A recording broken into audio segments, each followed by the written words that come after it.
What's up, fellas? John coming at you with another video. We got a new prop reveal.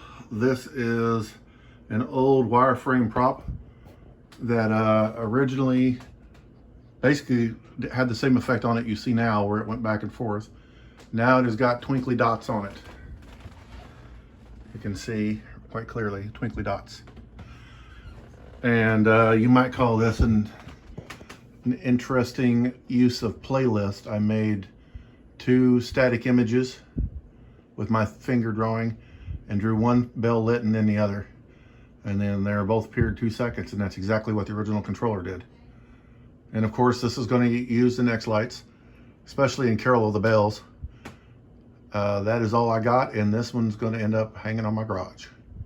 John out.